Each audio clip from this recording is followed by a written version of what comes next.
안녕하세요. 도로교통공단 대전 세종 충남지부 소통하는 교수 김세나입니다. 오늘은 지정차로제에 대한 말씀을 드리려고 하는데요.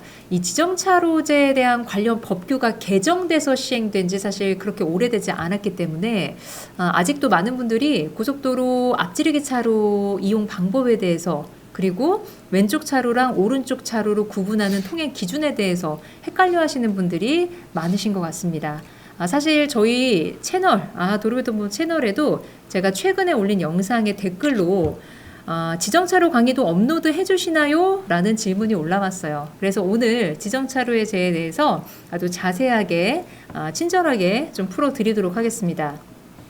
자, 이 지정차로제 개정이 2018년 6월에 시행이 됐어요. 그 개정의 핵심이 두 가지라고 보시면 되는데, 일단 첫 번째는 고속도로에 앞지르기 차로가 도입이 된 거, 그리고 두 번째는 기존에 원래 지정차로제는 오래전부터 운영되고 있었는데, 그때는 뭐 1차로는 무슨 차량, 2차로는 무슨 차량, 3차로는 무슨 차량, 4차로는 무슨 차량, 이렇게 세분화되어 있었어요. 그러니까 많은 운전자들이 헷갈려서 못 지키는 거예요. 그래서 이걸 개선하고자 간소화시켰습니다.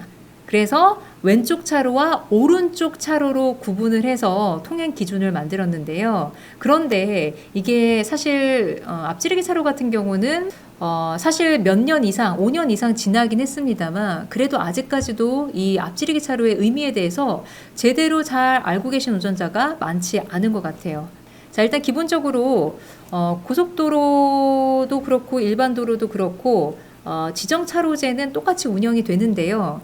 자, 다만 고속도로에만 있는 게 하나 있죠. 바로 1차로 앞지르기 차로입니다. 도로교통법 시행규칙 별표 9에 보면 차로에 따른 통행차의 기준이 나와 있거든요. 자, 그런데 먼저 고속도로부터 보겠습니다.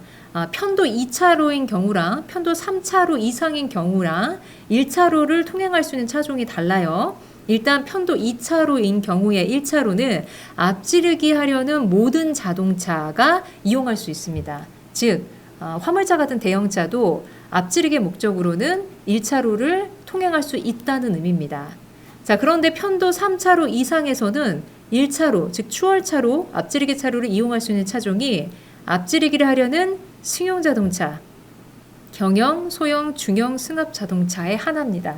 즉 화물차 같은 대형차는 3차로 이상이 되는 고속도로에서는 1차로, 추월차로를 추월 목적이라 하더라도 이용할 수 없다는 얘기입니다. 자, 그런데 우리가 이 앞지르기 차로의 앞지르기의 의미에 대해서 좀 자세히 다시 한번 짚고 넘어갈 필요가 있을 것 같아요. 암묵적으로 운전자들 사이에 1차로는 과속으로 주행하는 차들이 달리는 차로라고 암묵적인 이런 문화가 좀 형성되어 있는 것 같습니다. 자, 그래서 그 의미를 제대로 짚어볼게요. 도로교통법 제2조 정의 부분에 29항에 보면 앞지르기에 대한 정의가 나와 있습니다. 앞지르기란 차의 운전자가 앞서가는 다른 차의 옆을 지나서 그 차의 앞으로 나가는 것을 말한다. 그러니까 앞지르기 했으면 다시 원래 차로로 복귀해야 된다는 게 전제 조건입니다. 자, 고속도로에서 1차로가 앞지르기 차로로 지정이 돼 있죠. 앞지르기 차로라 하면 앞지르기를 끝냈다 하면 원래 차로로 복귀해야 된다는 뜻입니다.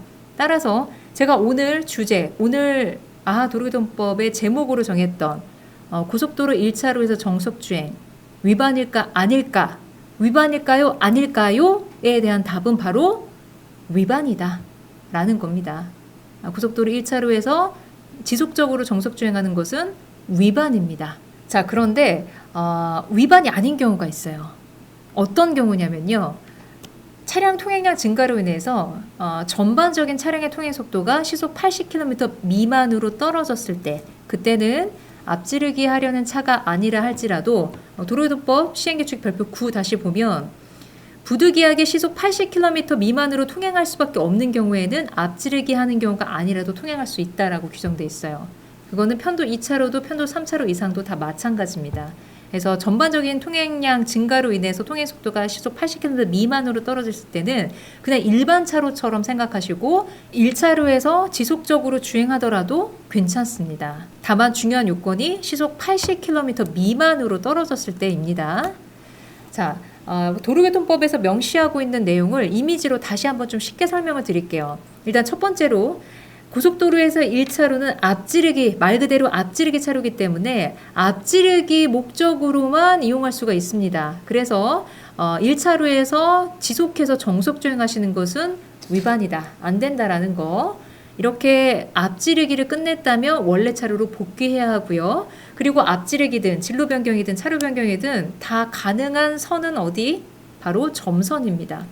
실선구역에서는 차로 변경 하실 수 없어요. 그래서 설사 점선구역에서 앞지르기 하려고 1차로로 들어갔다 진입했다 할지라도 바로 실선 구간이 나왔다면 실선 구간 지나서 점선 구역을 통해서 다시 원래 차로로 복귀해야 됩니다. 자, 그리고 세 번째 규칙. 추월차로, 앞지르기 차로를 마치 과속차로처럼 과속하는 차량들이 통과하는 경우들이 많잖아요. 규정속도는 반드시 지켜야 합니다.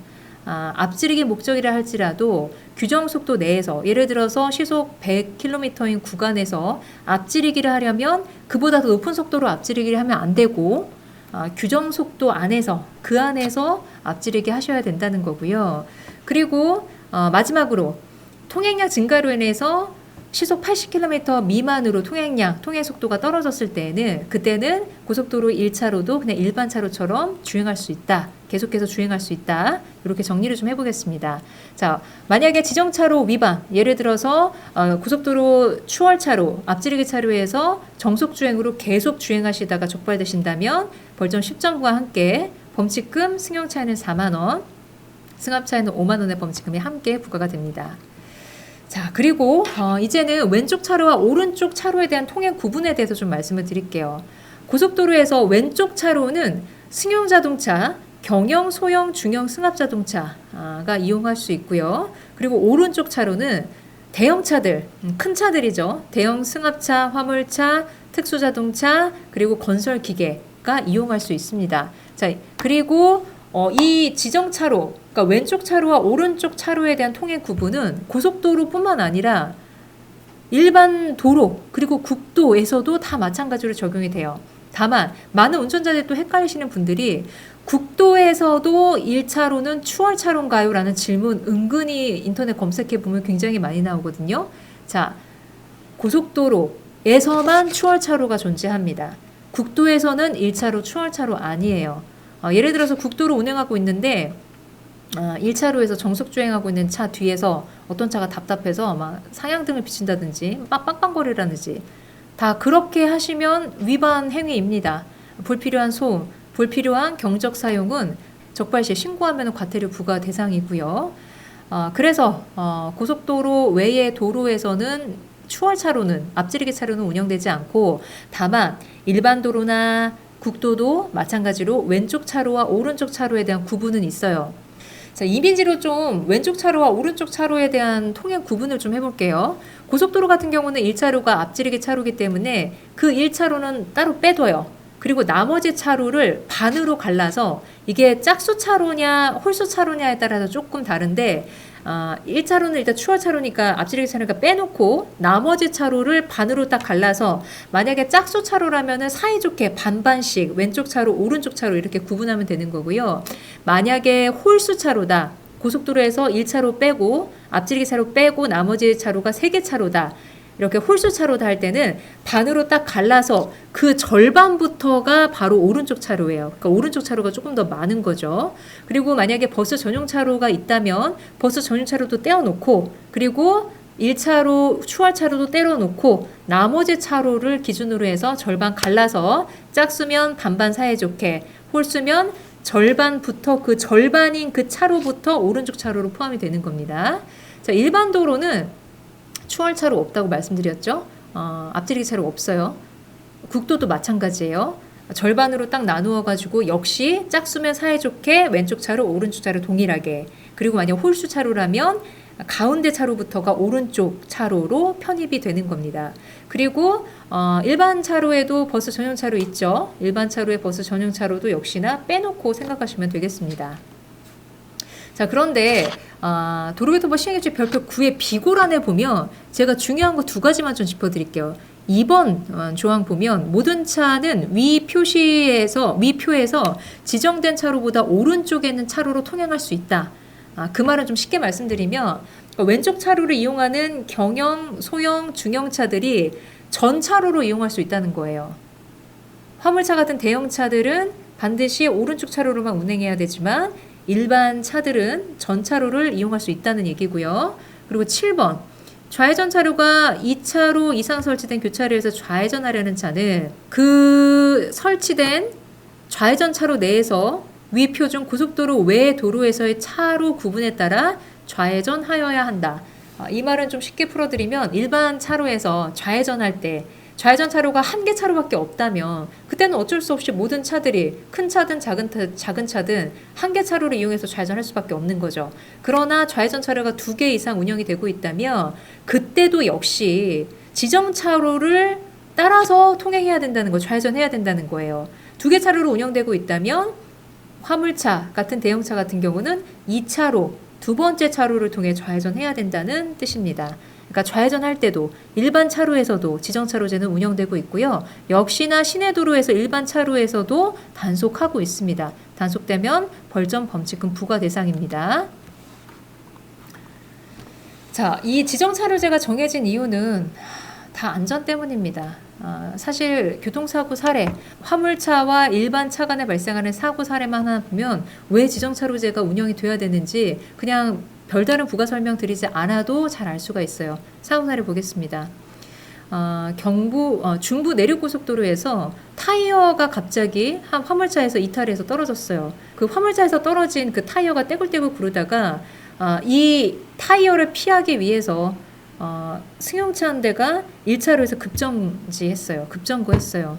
그래서 뒤따르던 화물차와 플러스 SUV까지 포함해서 총 넉 대의 차량이 추돌 했습니다. 추돌사고 이뤄졌는데 너무나 안타깝게도 요 유조차와 화물차 사이에 아까 잘 보이진 않았지만 이 SUV 한 대가 껴있었어요.